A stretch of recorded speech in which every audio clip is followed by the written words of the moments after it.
Question number 3 का 5th part देखेंगे। बच्चों यहाँ पर क्वेश्चन है -5/4 की मल्टीप्लाई हो रही है -4/-5 से, तो x की वैल्यू क्या आएगी। तो हमने सिर्फ यहाँ पर x को लेफ्ट में लेकर के लिखा है और ये सारे टर्म्स को राइट साइड में लिख लिया। ठीक है, अब देखिए -5 कैंसिल हो जाएंगे, सेम है, एक संख्या गुणा में है, दूसरी संख्या उसके भाग में है, तो वो कैंसिल हो जाती है, वो कैंसिल हो गए और 4 से हो गया 4 कैंसिल, तो आंसर आया 1। ठीक है, क्वेश्चन नंबर 3 का 6 पार्ट देखेंगे। -7/6 +7/6। बच्चों सेम नंबर हैं, कभी भी सेम नंबर होते हैं तो वो हमेशा, और माइनस में होते हैं तो हमेशा उसका आंसर 0 ही आता है। मान लीजिए 7 -7 होता तो भी 0 आएगा, और अगर -7 + 7 होगा तो भी 0 आएगा। ठीक है, अब यहाँ पर एक नंबर है -7/6 +7/6, तो क्योंकि सेम नंबर है, बस यहाँ माइनस है और यहाँ प्लस, तो दोनों कैंसिल हो जाएंगे और आंसर आएगा 0। नेक्स्ट क्वेश्चन है योगात्मक प्रतिलोम बताइए। बच्चों योगात्मक प्रतिलोम होता है वो नंबर जिसको दिए हुए नंबर में जोड़ने पर 0 आ जाए। ठीक है, अब किसी भी नंबर का योगात्मक प्रतिलोम वो नंबर होगा जिसमें उसको यदि जोड़ दें तो 0 आ जाए। अब यहाँ देखिए क्वेश्चन है हमारे पास फर्स्ट पार्ट 1/2 का योगात्मक प्रतिलोम। तो बच्चों इसको करने से पहले हम दूसरा क्वेश्चन समझते हैं। मान लीजिए हमारे पास एक नंबर है 5, तो 5 का योगात्मक प्रतिलोम क्या होगा। 5 का योगात्मक प्रतिलोम होगा -5। क्यों? क्योंकि 5 में जब हमने -5 को ऐड करा तो वो दोनों कटने के बाद 0 आ गया। तो योगात्मक प्रतिलोम के लिए हमें ऐसा ही नंबर चाहिए होता है जो पहले वाले नंबर को कैंसिल कर सके। ठीक है, अब 1/2 का योगात्मक प्रतिलोम क्या होगा, तो 1/2 का योगात्मक प्रतिलोम होगा -1/2। क्यों? क्योंकि जब इन दोनों को हल करा तो कटने के बाद 0 आ गया। ऐसे ही -3/8 का योगात्मक प्रतिलोम क्या होगा, +3/8। ठीक है, या फिर इसे सिंपल सी लैंग्वेज में कहें तो निशान बदल जाता है सिर्फ। ठीक है, निशान बदल के जो नंबर आता है वो उसका योगात्मक प्रतिलोम होता है। ऐसे ही 0 का योगात्मक प्रतिलोम, तो बच्चों 0 एक ऐसा नंबर है जिसका कोई साइन यानी कि प्लस या माइनस नहीं होता, 0 सिंगल होता है विदाउट साइन, तो 0 का योगात्मक प्रतिलोम 0 ही होगा। और ऐसे ही एक क्वेश्चन है -4/-7। तो बच्चों जब -4/-7 है तो माइनस से माइनस तो पहले ही कैंसिल हो गया, तो नंबर कैसा बना, धनात्मक बन गया, यानी कि 4/7 बन गया। और जब 4/7 बन गया नंबर, तो इसका योगात्मक प्रतिलोम क्या होगा, वो होगा -4/7। तभी तो ये कैंसिल होकर 0 आएगा। तो 4/7 यानी कि -4/-7, तो माइनस से माइनस कैंसिल, तो 4/7, और 4/7 का योगात्मक प्रतिलोम क्या हुआ, -4/7। क्वेश्चन नंबर 5 गुणात्मक प्रतिलोम। तो जैसे हमने योगात्मक प्रतिलोम देखा, उसमें क्या करते हैं कि दो ऐसे नंबर, मतलब एक नंबर जो दिया होता है उसके लिए ऐसा नंबर ढूंढते हैं जिसमें उसको जोड़ने पर 0 आ जाए। गुणात्मक में उल्टा होता है, गुणात्मक प्रतिलोम में एक ऐसा नंबर ढूंढा जाता है दिए गए नंबर का कि उसकी गुणा करने पर वो 1 आ जाए। ठीक है, योगात्मक प्रतिलोम में जोड़ने पर 0 और गुणात्मक प्रतिलोम में गुणा करने पर 1 आना चाहिए, ऐसा नंबर देखा जाता है। क्योंकि 1 एक ऐसा नंबर है जिसकी किसी में भी गुणा करें तो उस नंबर पर कोई भी फर्क नहीं पड़ता। ठीक है, तो अब 8/13 क्वेश्चन से समझ में आएगा अच्छे से। 8/13 का गुणात्मक प्रतिलोम बताइए।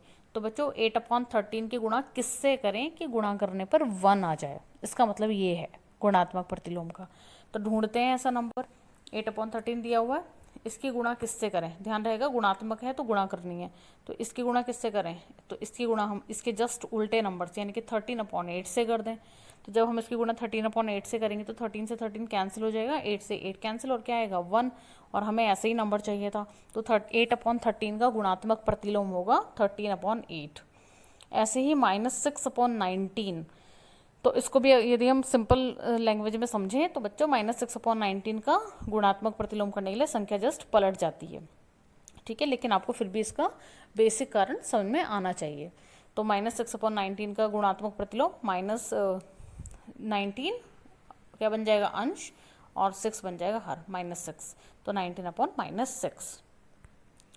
नेक्स्ट है इसका 17/-16 का गुणात्मक प्रतिलोम। तो इसके लिए भी ऐसा नंबर देखते हैं जो जिससे कि इसकी गुणा करें तो 1 आए। तो 17/-16 के लिए क्या होगा, -16/17 संख्या को पलट दो और उसकी उससे गुणा कर दो।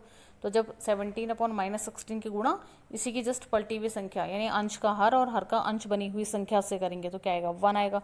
तो इसीलिए -17/-16 का गुणात्मक प्रतिलोम हुआ -16/17।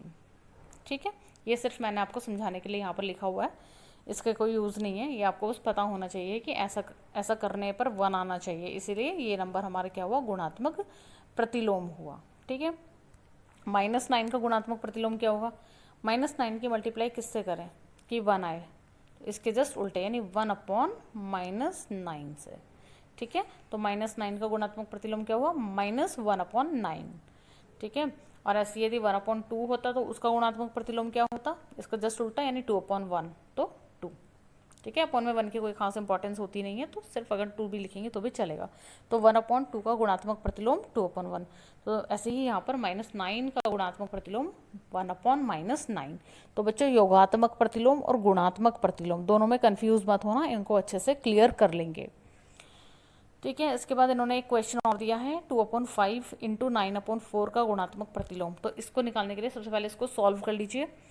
सॉल्व कर लेंगे तो यहाँ पर हमने करा है सॉल्व, तो 18/20 आया। चाहो तो आप इसको 2 से कैंसिल भी कर सकते हो, पर हमने नहीं किया है, कर सकते हैं, बट 18/20 आया।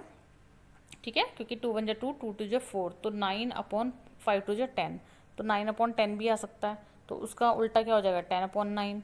तो जब 9/10 अगर हम इसको कैंसिल कर लें तो कैंसिल करने के बाद 9/10 आएगा, तो उसका गुणात्मक प्रतिलोम हो जाएगा 10/9। या फिर आप यदि कैंसिल नहीं करना चाहते हैं तो आप सिंपल मल्टीप्लाई कर लेंगे।